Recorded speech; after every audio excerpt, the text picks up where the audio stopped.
Screen पर हम class 12th का इतिहास का असाइनमेंट का आंसर देख रहे हैं। नवंबर मंथ का जो चौथा असाइनमेंट आया है, इससे पहले सारे सब्जेक्ट असाइनमेंट के आंसर आ चुके हैं। आप वीडियो का डिस्क्रिप्शन चेक करिए, उसमें सारे सब्जेक्ट असाइनमेंट के आंसर आपको मिल जाएंगे।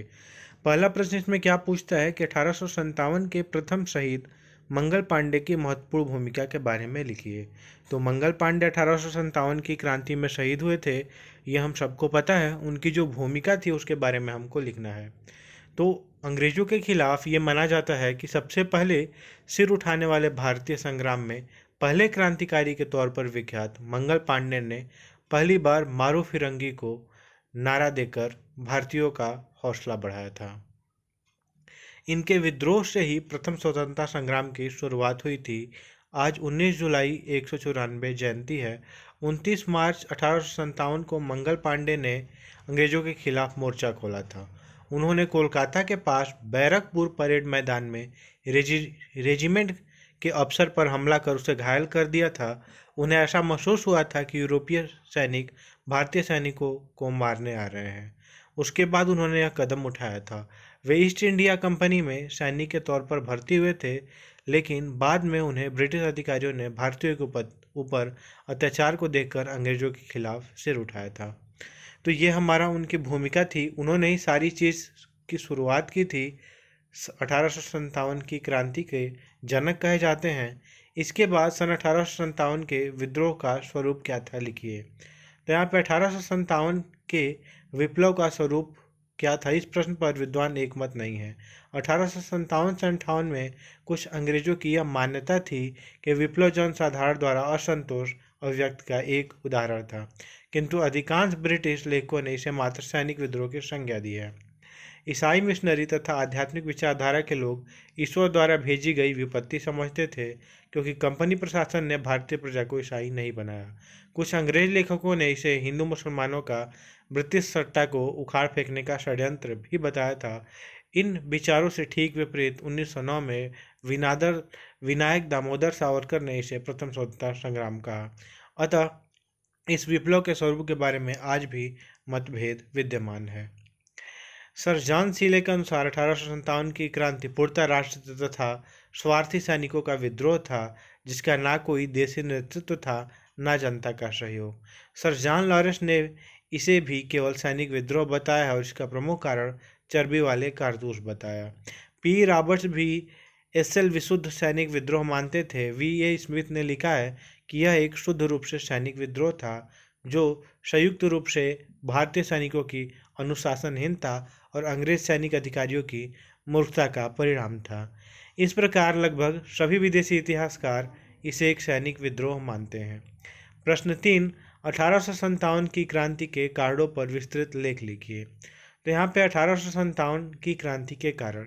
1857 की क्रांति मात्र सिपाहियों के असंतोष या चर्बी वाले कारतूसों का परिणाम नहीं था। इंग्लैंड में समकालीन रूढ़िवादी दल के प्रमुख नेता बेंजामिन डिज़रायली का विचार था कि यह विद्रोह एक आकस्मिक प्रेरणा नहीं, अपितु एक सचेत संयोग का परिणाम था। साम्राज्य का उत्थान पतन चर्बी वाले कारतूसों से नहीं होते। ऐसे विद्रोह उचित और पर्याप्त कारणों से एकत्रित होने से होते हैं। लॉर्ड सेलिसबरी ने भी हाउस ऑफ कॉमर्स में कहा था कि वह यह मानने को तैयार नहीं कि ऐसा व्यापक और शक्तिशाली आंदोलन चर्बी वाले कारतूस को लेकर हो सकता है।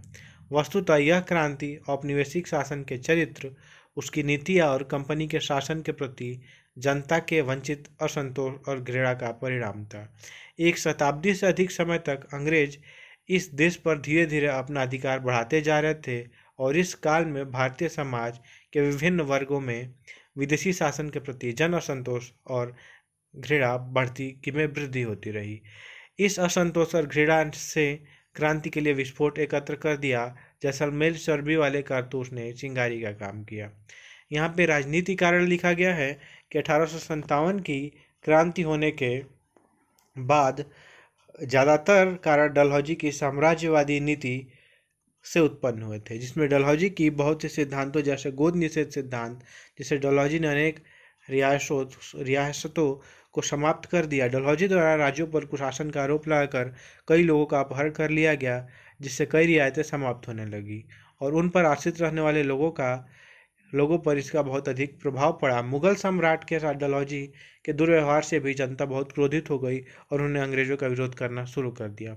कुछ समय पश्चात अफवाह फैली कि रूस क्रीमिया युद्ध का बदला लेने के लिए भारत पर आक्रमण कर रहा है, जिससे भारतीय प्रोत्साहित हुए और उन्होंने निर्धारित किया कि जब अंग्रेजी रूस के साथ युद्ध में उलझे हुए होंगे तब उनके विरुद्ध विद्रोह में करने पर उन्हें सफलता मिल सकती है। प्रशासनिक कारण लॉर्ड कॉर्नवालिस द्वारा भारतीयों को उच्च पदों से वंचित रखा गया था। इसका मुख्य कारण भारतीयों पर विश्वास न करना था। 1833 के चार्टर एक्ट एवं रंग भेद नीति समाप्त करके कंपनी की सेवा में भारतीयों को लेने की घोषणा की गई थी, परंतु एक्ट की इस धारा को कभी लागू नहीं किया गया। इसके अलावा न्यायिक दृष्टि से अंग्रेज भारतीयों की तुलना में अधिक सर्वश्रेष्ठ समझे जाते थे, इसलिए भारतीय जजों की अदालत में उनके विरुद्ध कोई मुकदमा दायर नहीं हो सकता था। अंग्रेजी शासन द्वारा भारतीयों के लिए जो भी प्रणाली लागू की गई थी वह भारतीयों के लिए बिल्कुल नहीं थी, जिस कारण वे इस प्रणाली को ठीक तरीके से समझ नहीं सके। सामाजिक कारण 1857 की क्रांति में कई सामाजिक कारण भी सम्मिलित थे। अंग्रेजों द्वारा भारतीय समाज का मजाक उड़ाए जाने से भारतीय समाज में इसका बहुत बुरा प्रभाव पड़ा। इसके अलावा भारतीय समाज में पश्चिम समाज का अत्यधिक प्रभाव पड़ने के कारण भारतीयों को यह लगा कि इससे हमारे समाज का अस्तित्व खत्म हो जाएगा और उन्होंने अंग्रेजों का विरोध करना शुरू कर दिया। आर्थिक कारण 1857 की क्रांति होने के कारणों में आर्थिक कारण भी मुख्य रूप से सम्मिलित किए जाते हैं। अंग्रेजों द्वारा देश का आर्थिक शोषण करना आरंभ कर दिया और देश के परंपरागत ढांचे को बदलने का पूरा प्रयास किया, तो ऐसे भारतीय समाज में असंतोष और क्रोध उत्पन्न हुआ। इसके अलावा अंग्रेजों ने बहुत बड़ी संख्या में किसानों और दस्तकारों की स्थिति पर भी बहुत बुरा प्रभाव डाला, जिसके कारण भारतीय समाज की स्थिति में एक राज्य का रूप धारण किया। सन 1857 के विद्रोह की असफलता के प्रमुख कारणों को लिखिए। तो 1857 की क्रांति होने से पहले मेरठ छावनी में सभी सैनिकों ने इस क्रांति की देशव्यापी शुरुआत करने के लिए 31 मई 1857 का दिन निर्धारित किया था, जिससे क्रांति के प्रभाव को और व्यापक रूप दिया जा सकता था। परंतु सैनिकों ने आक्रोश में आकर निर्धारित समय से पहले ही 10 मई 1857 को विद्रोह करना शुरू कर दिया, जिस कारण क्रांति की शुरुआत देश के सभी क्षेत्रों में अलग अलग समय पर हुई, जिसका यह परिणाम सामने आया कि अंग्रेजों द्वारा क्रांतिकारियों का दमन करना बहुत सरल हो गया था। यदि देश के सभी क्षेत्रों में क्रांति की शुरुआत एक साथ होती तो इसके परिणाम बहुत अच्छे हो सकते थे, लेकिन सैनिकों की यह कार्रवाई 1857 क्रांति का सफलता का सबसे बड़ा कारण बनी। इसके अलावा अन्य कारण भी थे जिससे 1857 की क्रांति असफल हुई। वे कारण निम्नलिखित हैं। क्रांति का देशव्यापी प्रसार न होना। हालांकि 1857 की क्रांति में बहुत कम समय में ही देश में व्यापक रूप धारण कर लिया था, परंतु फिर भी इसका देशव्यापी विस्तार नहीं हो पाया। यदि क्रांति का विस्तार संपूर्ण देश में एक साथ होता तो अंग्रेजों को अपनी सेनाओं को भारत के सभी क्षेत्रों में तैनात करना पड़ता, जिससे उनकी सेना की संख्या पूरे भारत के लिए कम पड़ जाती और शायद आज़ादी का यह प्रथम विद्रोह सफल हो जाता। क्रांति के असफल होने का कारण यह भी था कि क्रांति के दौरान पंजाब और संपूर्ण दक्षिण प्रांतों के अधिकांश क्षेत्रों में इस क्रांति का विस्तार ना के बराबर था और देश के एहसास को जैसे होलकर, सिंधिया, जोधपुर के राणा और अन्य सभी ने इस विद्रोह का समर्थन नहीं किया। प्रभावी नेतृत्व का न होना। 1857 की क्रांति की असफलता का यह कारण भी है कि विद्रोह का एक प्रभावशाली नेतृत्व नहीं किया गया था। इस क्रांति में विद्रोहियों के साथ मिलकर कार्य करने की शक्ति, अनुभव एवं संगठन का निर्माण नहीं किया गया, परंतु फिर भी रानी लक्ष्मीबाई, नाना साहेब और तात्या टोपे ने कुशल नेतृत्व की कमान संभाली हुई थी। क्रांति के विद्रोह में स्पष्ट व ठोस लक्ष्य एवं विद्रोहियों के एक कदम के बाद अगला कदम क्या होगा यह भी निर्धारित नहीं किया गया था। यह केवल आक्रोश की परिस्थितियों में ही आगे बढ़ रहे थे। सैनिक संख्या में अंतर। 1857 की क्रांति में सैनिकों की संख्या अंग्रेजों की सैनिकों की अपेक्षा बहुत कम थी, क्योंकि देशी रियासतों द्वारा अपने सैनिकों को अंग्रेजी सेना के सहयोग के लिए भेज दिया गया था। इन सभी परिस्थितियों के बावजूद भी भारतीय सैनिकों ने अदम्य साहस के साथ कई अंग्रेजी सैनिकों को मात दी, परंतु फिर भी कुछ कमियों के कारण भी असफल हो गए। संसाधनों का अभाव। 1857 की क्रांति में आर्थिक रूप से कमजोर होने के कारण क्रांतिकारी आधुनिक शस्त्रों के उपयोग से वंचित रह गए थे, जो उनकी असफलता का कारण था। यीशु क्रांति में क्रांतिकारियों ने तलवारों और बालों का उपयोग किया था।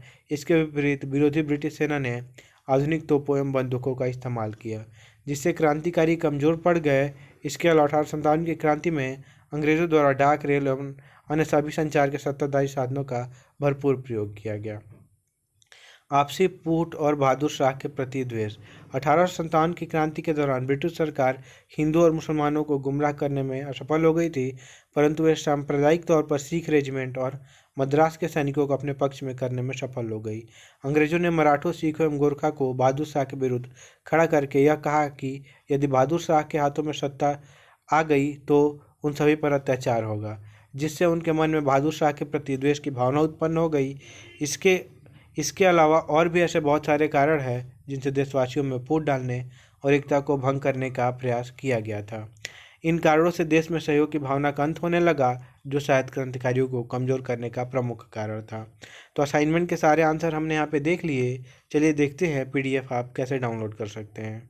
असाइनमेंट के आंसर के PDF को डाउनलोड करने के लिए आपको गूगल पे जाके सर्च करना होगा cgbasicsupport.in। उसके बाद आपको इस वेबसाइट पे जाना होगा, इसको नीचे स्क्रॉल करना होगा, ऑप्शन दिखेगा आपको असाइनमेंट 2021-22, उस पर क्लिक करके सभी सब्जेक्ट के असाइनमेंट के आंसर के PDF आप इजीली डाउनलोड कर सकते हैं।